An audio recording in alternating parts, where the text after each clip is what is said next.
Hey, what's happening guys? This is Shukesh once again. Just 24 hours ago I unboxed this all new Google Pixel. Let me share with you my first impression. Well, there are a lot of things I really liked on this phone, things I didn't like, and I want to mention here I bought this phone in India for 57,000 rupees, which is kind of overpriced considering the actual price is $649, that is approximately 42 or 43,000 rupees. Now what I like most on this smartphone is it's extremely snappy. There isn't any lag or issue I have faced. The apps open quite fast actually, though I faced a bug while moving a folder, but that's now fixed. Overall this is an extremely fast device, and as you know, you are getting Android 7.1 out of the box as it's a Google phone. Next, let's talk about the camera, which is I think the best asset of this smartphone. I clicked some indoor images and the noise handling, the color rendering are superb. I mean, you have a pretty big sensor. There is also face detection and laser autofocus, which is extremely fast and also sharp. Though the maximum aperture is f2.0, I really don't mind considering you have a very big sensor.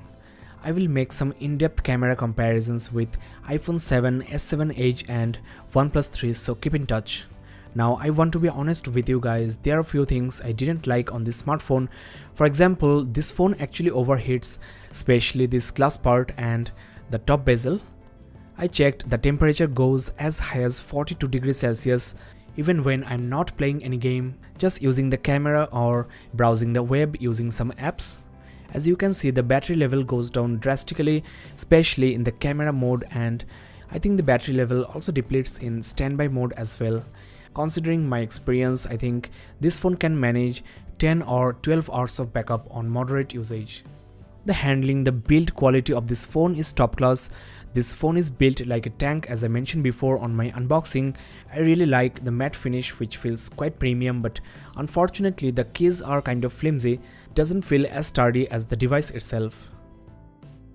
Next, I want to quickly talk about the display.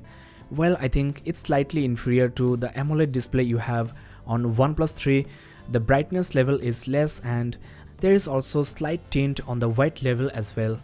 The display is of course not bad, but I'm coming from OnePlus 3, so I cannot but notice the difference.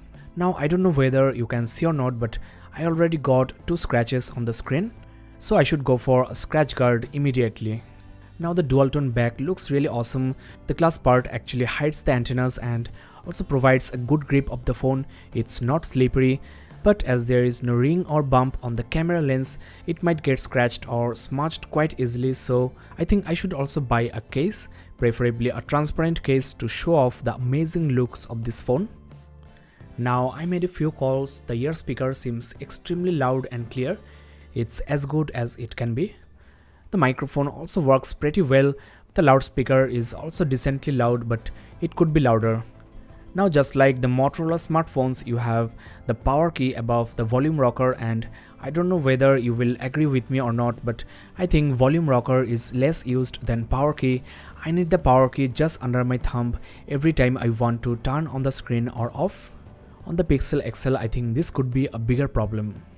Well, all of these are my personal opinion, you can always disagree, but one thing I have to admit, this smartphone is extremely powerful. Gaming seems buttery smooth, and I also like the system embedded Google Assistant, which is extremely interesting, and the Pixel UI is also very intuitive. There are some nice gestures you can apply. For example, just swipe up the dock for the apps drawer. You have now space for one more favorite application. Pressing and holding an app will bring you some frequently used options, but you cannot just swipe up to go to that setting, unlike 3D Touch. I think at least on the home screen, Google could give us this option. One thing worth noticing, though you have all the apps rounded, the third-party apps are just like before. Now, as you know, you can just swipe down the fingerprint sensor to get the notification window.